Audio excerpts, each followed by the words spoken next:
Nightbloom, Blood in the Mountain, Chapter 1. A chilling air blew across the plains as a lone lady wandered down the dirt road with the sun to her left beyond the hills in the distance. She grumbled to herself, head down and papers in her hands as she trudged one foot ahead of the other. He really didn't want to be followed. What the fuck do these symbols mean? She sighed, returning the papers to her bag as she smelled something in the air. Not long after, the distinct sound of a galloping horse came toward her from ahead. The animal was pulling along a carriage. Though its contents and passengers weren't visible, she could smell a variety of things. The metallic scent of blood, the intoxicating scent of booze, and the disgusting stench of people who've not been washed in days. All in all, she could guess that there were roughly a dozen riding inside.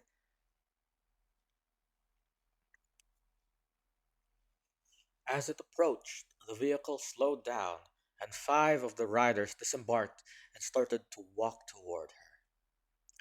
Want a ride, young lady? One said, their arms outstretched. The woman remained quiet for the moment, watching the others carefully. Hidden under their thick cloaks were a variety of things, from daggers to swords to wands.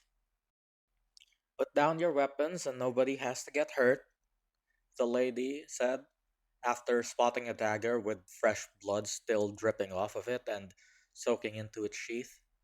The others looked at each other in shock. Miss, we mean you no harm. We just want to help you out. You see, we just came from Kyosho and are on our way to Bink to do some trading. The head of the group said, flashing a friendly smile. I see. Do you mind if I have a look? The woman asked, much to the group's delight. Lead the way, she said, walking to the rear of the caravan as the disgusting odors only intensified. One stepped up to the tarp covering the inside, holding its edge. Go ahead. The others put their hands on the handles of their weapons, itching to pull them out the moment the woman's eyes were preoccupied. The woman simply sighed.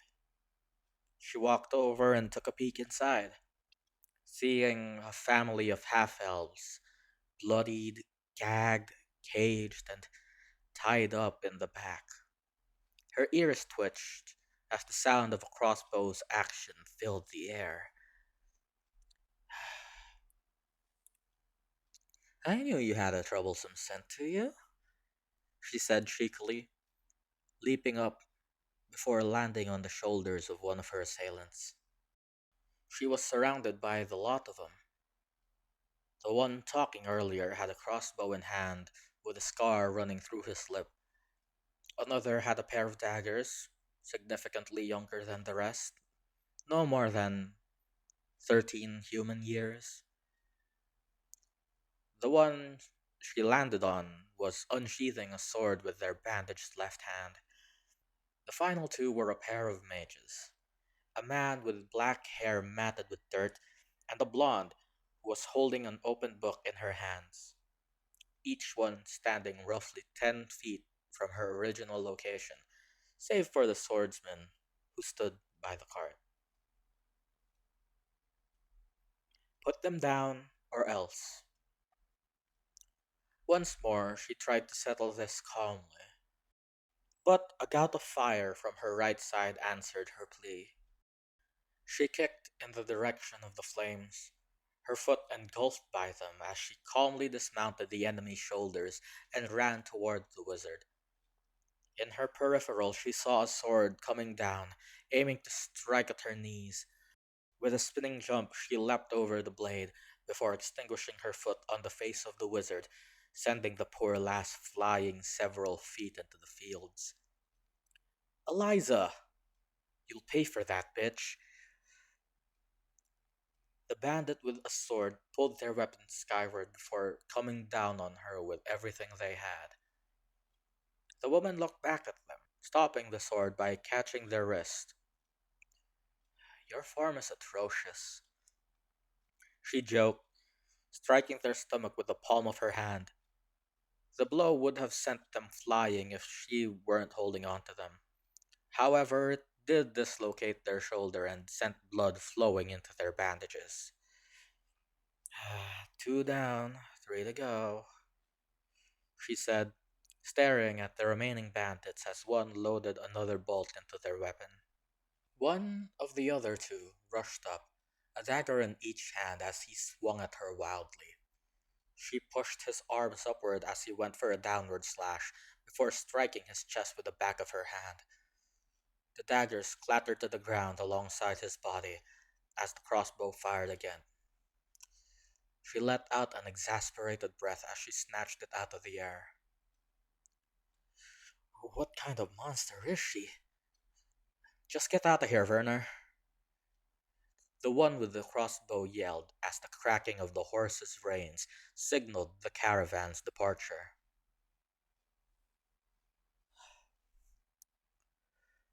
The woman used that time to rush up, flipping as she struck down the other bandit as he was casting a spell. She landed atop the one with the crossbow, holding the weapon in her hand as she stared down at him. Don't move. If you run, I will catch you, she said in such a jovial tone that it made her sound deranged, snarling before standing up and staring at the cart. The cart driver breathed heavy, worriedly looking around every few seconds. What the hell? He said to himself before letting out a sigh. That was just too crazy.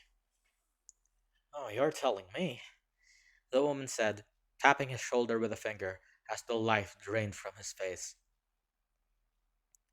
He hastily pulled out the dagger from his hip and thrust it at her head. But he felt his hand being pushed back as the woman bit down on the steel. She snapped the blade in half, staring into his eyes all the while. Make this easy. Tell your friends to give up too. Yeah? She said with a smile as the carriage came to a halt. The driver went into the back, urging his remaining companions to surrender. The woman led the carriage back to the scene of the scuffle, seeing the mages tending to everyone's wounds. A single glare, and all five of them froze and shuddered. The woman walked over to their horse, gently petting it and talking to it before removing its reins and using it to tie up the crooks. Is everyone all right? She asked, peeking inside the cart. The hostages were cowering in a corner. A family of four, all in one large cage, stared back at her with a myriad of expressions. A young lady and a child stared in awe, while their parents were more fearful and skeptical. All right, stay over there. I'll get you out now, the woman said, walking over and tapping the bars of the cage with her finger. Thick steel, 2 inches in diameter, and the lock so solid it could shatter someone's skull. Scanning it carefully from every angle, she grasped the lock and with one decisive strike split the shackle in twain. She led them all outside, undoing the rest of their restraints while glaring down their captors. Once free, the father came up and spoke.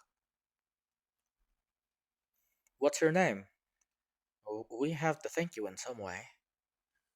Ash, pleasure to meet you. You guys from Kyosho? The woman asked, looking off in the distance, beyond the hills, at the mountain range past the horizon. Ash extended her hand, but before the father could shake it, a loud sound got both of their attentions. Everyone turned their head toward the child, his hands on his stomach.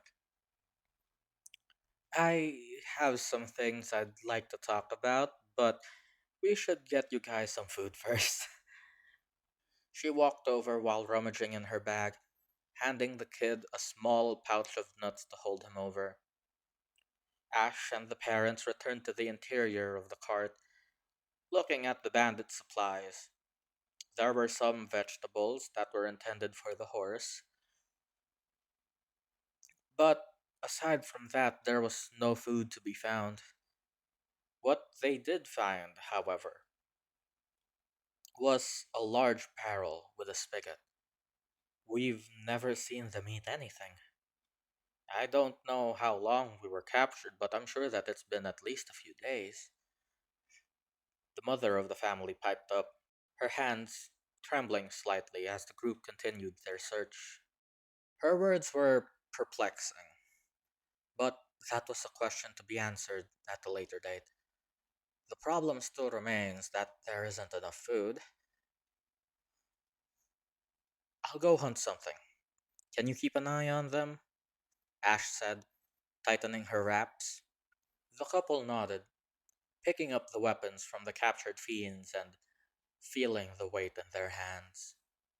Ash set out, running into the plains, the grass up to her head as the sun continued on its course in the sky. Once she was sufficiently away, she took in a deep breath. She could still faintly smell the cart and its contents behind her, but another was far more prominent. Following it slowly and carefully, she happened across a creature in the middle of eating some grass.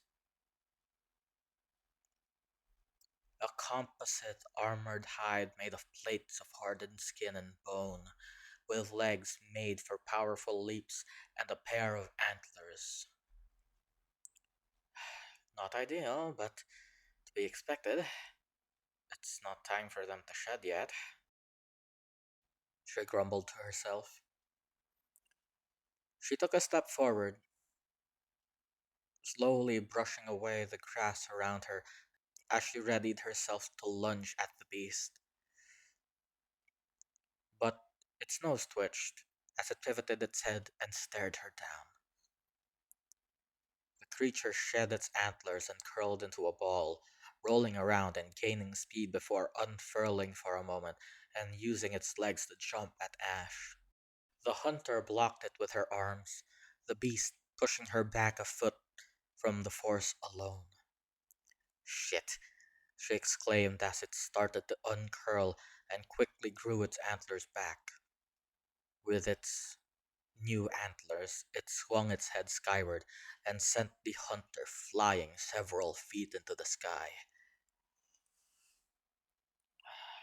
You guys are always a pain to hunt, she yelled, righting her body as she stared at the beast. She gave her body some spin, using the added force in a kick that shattered one of the animal's armored plate. The beast shrieked, skittering away before repeating its previous attack again. However, instead of being blocked, it was met with a sharp kick from below. Now, helplessly in the air, it could only watch as Ash's body began to shift, leaning forward as her bones shattered and popped out of their sockets, her muscles tearing and repairing themselves 1,000 times a second as she lumbered forward, her body barely contained in her baggy attire. And as she snarled and drooled, taking in a deep breath for a midday howl, she returned to her senses and quickly covered her mouth, only letting a peep of noise out to ring across the field. As her senses heightened and gave her a sensitivity greater than what she already had, she could hear the beast falling quickly, having curled up into a ball once more to flatten her. With a single calm breath and a steady stance, she readied herself. Thank you. Return to the cycle, she muttered to herself, with her eyes closed as she pierced its forehead with her claws. In the meantime, back at the caravan, the girl and the mother were in the middle of walking around and gathering materials for a fire. In the distance, they could faintly hear the fight, the howl sending shivers up their spine, but they weren't in a position to investigate. After a few minutes, they managed to start a small fire. What are we going to do about home? Do we want to move? The teen asked. I don't know. It's too dangerous to just go back there, the mother replied as they cared for the cinders. But your cousins, your grandparents, and everyone we know won't just leave like we would, they added as they heard a rustling that heralded Ash's return. Slowly being pushed toward them, the creature lay unmoving, with a large slit in its stomach and a hole in its head. It was as tall as a person and longer than the cart and horse combined. Behind it, pushing with all their might, was a canine monster with blood dripping off of every limb and drool trickling out its mouth.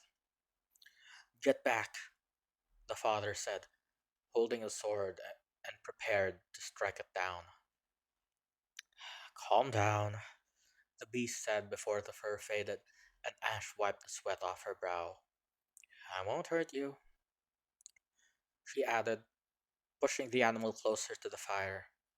The family and the bandits were in shock, except for the young child, who ran up and beamed with awe. Come on, jackadillo tastes good roasted and stewed.